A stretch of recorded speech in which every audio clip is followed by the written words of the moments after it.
pessoal, tudo bem com vocês? Bom, hoje a gente vai para um tema um pouquinho diferente do que a gente tem visto aqui no decorrer desse retorno, né, do canal. É um tema que ele tá dentro de um outro grande tema que eu já iniciei a preparar um material para retornar aqui. Principalmente porque é um tópico que cai... Eu não falo... Ai, gente, Daniela sendo Daniela. Eu falo que não é que cai em concurso ou em processo seletivo. Despenca, chove em processo seletivo. E aí, para a grande área de saúde pública, tá? E hoje a gente vai ver doenças de notificação compulsória. Beleza? Bora lá?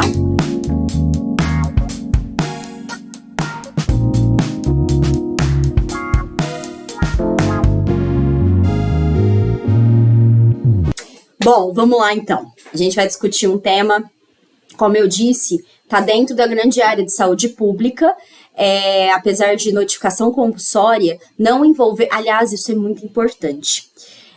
Quando a gente fala em saúde pública ou em sistema único de saúde, muitos tópicos, apesar de eles terem nascido do sistema único de saúde, pela notificação, pela fiscalização, pela vigilância, ele se estende ao sistema privado, tá? Por exemplo, se eu fizer uma notificação de doença de notificação compulsória, não é só se eu tiver com uma suspeita e eu tô internada ou não internada, mas no SUS. Vai gerar uma notificação. Ah, mas eu estou internada em um hospital particular. Vai gerar uma notificação para o mesmo local, é o mesmo dado. Porque ele olha para a saúde como um todo. Então, não é um dado restrito ao Sistema Único de Saúde, ao SUS. Ele é para todo o sistema de saúde. Tanto SUS, convênios e particulares. Convênios particulares e particulares. Ok? Tá claro isso? Bom, então, a gente tem uma lista que a gente chama de doenças de notificação compulsória. O que é isso, né?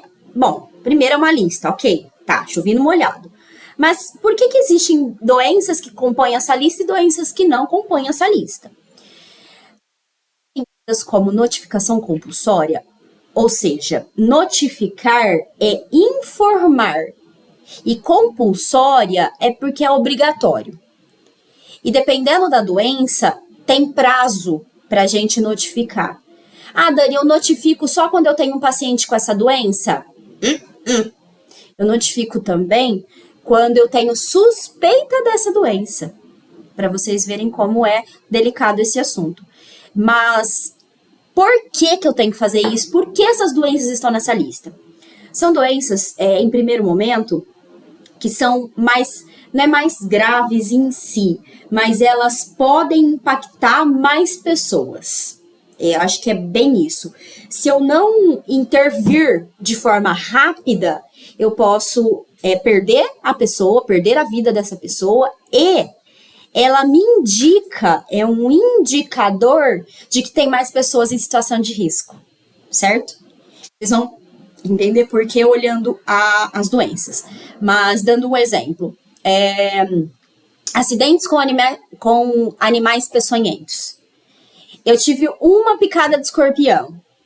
Dificilmente tem um escorpião só. Ou seja, eu tenho o risco de uma pessoa, mas eu tenho mais isso.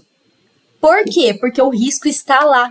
Enquanto eu não interferir, gera um indicador. Indica o quê? Pô, indica que teve um acidente, pode ser que tenha mais. E isso é muito importante que vocês saibam, que é um dado epidemiológico. Doenças de notificação compulsória estão diretamente ligadas à epidemiologia. Por quê? Porque uma vez que eu notifico, ou caso confirmado, gera um dado, gera um indicador, seja por dado de gráfico, de tabela, e esse indicador indica algo, que uma doença está aumentando, que uma doença está diminuindo, que uma doença está em equilíbrio, e dá para a gente ferramentas de gestão, ou seja, como interferir nesse processo. Bom, mas vamos ver por definição. A doença de notificação compulsória, ela é obrigatória para a autoridade de saúde, seja profissionais de saúde, farmacêuticos, médicos, enfermeiros e todos os profissionais da saúde, e ou responsáveis pelo estabelecimento de saúde. Então, ou é o profissional de saúde ou o responsável pelo estabelecimento. E você notifica, como eu falei, a suspeita ou a própria informação desse evento, né, dessa doença, mas eu falo um evento porque vocês vão ver que não é só doenças que estão ali, mas o nome permanece, tá? Pode ser que seja, depende do caso, né, depende do evento, uma notificação imediata ou semanal, beleza? Então, como definição geral. Agora, vamos lá entender um pouquinho. Por que a gente tem uma lista? Eu vou pegar aqui por definição, inclusive essa definição é do Ministério da Saúde, tá? A gente tem essa lista para realização do diagnóstico rápido, dinâmico, de um evento na população. Por isso que eu falei que, assim, não são todos que são doenças, mas o termo ali, doença de notificação compulsória, ele permanece. Podendo fornecer subsídios para explicações casuais dos agravos, indicar riscos, que é a principal motivo dessa lista existir, que é para você indicar se tem mais pessoas em risco. Contribui para a epidemiologia, né, essa realidade epidemiológica em determinada área. Então, naquele bairro, naquela cidade, naquele município, esse número de eventos está aumentando. O que a gente pode fazer sobre isso? O que a gente fez que deu certo? E é um instrumento para ajudar o planejamento da saúde. As autoridades, né, os gestores de saúde utilizam muito esses indicadores para tomar suas medidas de gestão. Então, prioridades de intervenção, para que a gente avalie esse impacto e o... Tudo bem? Tá aqui? Só nós temos um barulho de fundo porque a gente não consegue intervir ao redor, né? Então, vou continuar, depois eu ouço, vocês me dão um feedback aí, se deu para ouvir direitinho, tá bom? Eu acho que tem muita obra aqui perto. Bom, vamos entender um pouco dessa lista então, tá? Aqui eu estou utilizando o portal do Sinan. O Sinan, eu não havia informado, né? O Sinan é um sistema de informação de agravos de notificação. Então, nós temos aqui todas as doenças que são eventos que são de notificação compulsória, e eles são de notificação compulsória por esses motivos. Porque eu preciso identificar de forma rápida para propor medidas de forma rápida. E dependendo do agrado do evento, ou eu tenho que fazer isso imediatamente ou em 7 dias, né? Depende muito do impacto, para identificar rápido. Tá? De repente eu consigo intervir numa possível expansão de um agravo, ok? Inclusive com o exemplo que eu dei anteriormente, acidente por animal peçonhento. Olha isso aqui, ó. Acidente por animal peçonhento. Eu estou utilizando diretamente o site do Sinan, então é a atualização do site. Eu estou fazendo esse estudo entre abril e maio de 2023, então, se posteriormente algo mudar, né, eu estou usando as informações, a legislação e as atualizações dessa época, ok? Animais peçonhentos são reconhecidos como aqueles que produzem algum veneno, e a partir disso, se eu tenho provavelmente eu posso ter mais, né? E aí, a gente tem vamos pegar aqui as informações. Então, nós temos dentro do próprio site as informações sobre o tema. A ficha de notificação, olha, eu não entrei com nenhum dado específico meu, tá? Nenhuma senha específica nesse momento. É uma informação que tem disponível para qualquer um de nós tá? Aqui tem a ficha que tem que ser preenchida. E no caso de acidente por animal peçonhento, é um acidente, não é uma suspeita, né? E olha, bem detalhado, a gente tem várias informações aqui para você conseguir identificar todos esses riscos e propor, de repente, uma medida ali naquele local, tá? Instruções para o preenchimento. Então, aqui nós temos o documento que orienta o profissional da saúde a como preencher. Dicionário de dados. Aqui a gente tem um outro documento informando em relação aos locais de acidente, o que é campo obrigatório. Nós temos também a relação de o que é responsabilidade do município, que vem da Secretaria Municipal de Saúde, do Estado, Secretaria Estadual de Saúde, ou da Federação, através do Ministério da Saúde. Aí depende de qual local tem a sua responsabilidade sobre isso, tá? Vamos ver o caderno de análises. Aqui, essa atualização aqui tá de 2008, já uma atualização bem antiga, mas está prevista no site. Então, fala um pouco da parte do sistema, uma orientação bem do sistema de notificação, tá? Dados e estatísticas. Aqui é vinculado ao Conect SUS, né? Porque é o central de dado epidemiológico da federação, tá? Ligado ao DataSUS. Que eu entrei, então, em acidente por animais peçonhentos. Aí, olha, repara, nós temos toda a lista, e eu vou deixar na descrição aqui desse vídeo também, os sites que eu utilizo de pesquisa, né, pensando na data atual, com as doenças que estão como notificação compulsória atualmente, tá? Febre amarela, chikungunya, dengue. Ai, deixa eu contar. Depois eu conto a minha experiência com dengue. Só para contar, dar um exemplo aí para vocês. Então, aqui mostrando a nossa lista, tá? Raiva, rotavírus, sífilis, surto de doenças transmitidas doenças transmitidas por alimento. Uma vez notificado, você já identifica qual alimento. Você já pode pensar que mais pessoas vão ter aquela mesma intoxicação, certo? Tuberculose, violência interpessoal, isso também, porque isso também gera um grande dado, pensando que violência doméstica também entra como notificação compulsória, beleza? Tudo bem? Bom, retornando aqui, listas e tempo de notificação. Lembra que eu falei que tem notificação que é imediata e tem notificação que tem até 7 dias? Então, aqui, sobre a periodicidade e as responsabilidades, Ministério da Saúde, que é nível federal, Secretaria Estadual de Saúde, nível estadual, e Secretaria Municipal de Saúde. Quem é o responsável por a notificação geral daquela doença?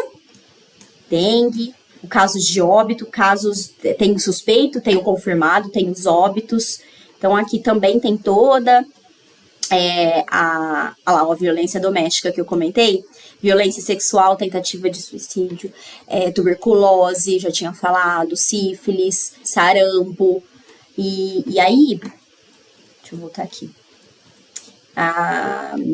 que é imediata até 24 horas, então tem a classificação aqui, eu tô pelo site do Ministério da Saúde, e aqui é semanal, ok? Aí tá isso do que é semanal, certo? Vou deixar então para vocês o link aqui na descrição desse vídeo, os links de pesquisa atuais, beleza? Deixa eu contar a minha experiência. Bom, eu tive dengue, eu costumo brincar assim, quem teve dengue uma vez? Levanta a mão. Quem teve dengue 2 vezes? Eu permaneço. Quem teve dengue 3 vezes? Eu fico lá. Quem teve dengue 3 vezes com uma suspeita? Fico aqui. Quem teve dengue 3 vezes com uma suspeita e internação? Aqui. E quem teve dengue 3 vezes, uma suspeita, internação e dengue hemorrágica? Ai, prazer, Daniela. Sou eu. Então, eu tenho uma grande experiência com dengue, o que me fez estudar muito dengue. Sou farmacêutica, então tratamentos. Eu estava na faculdade nessa época. E a minha experiência, ela é um pouco doída, assim. Só quem teve dengue sabe como que é. E que teve agravo, como foi o meu caso. Eu comecei com sintomas de intoxicação, muita dor de estômago, dor de cabeça, dor no corpo, mas assim, eu lembro muito do meu estômago, eu sentia a minha barriga, eu falava que parece que tava nó na minha barriga. E eu era adolescente ainda, eu tinha 16 anos quando isso aconteceu. Foi a primeira grande epidemia que nós tivemos no Brasil nessa época, então não se sabia tanto assim sobre a doença. E aí eu ia, acompanhada da minha mãe, pro pronto atendimento, né, PA. E aí falavam pra minha mãe, você tem que levar essa menina num gastro, você tem que levar ela num gastro, ela tá com intoxicação, voltava eu pra casa.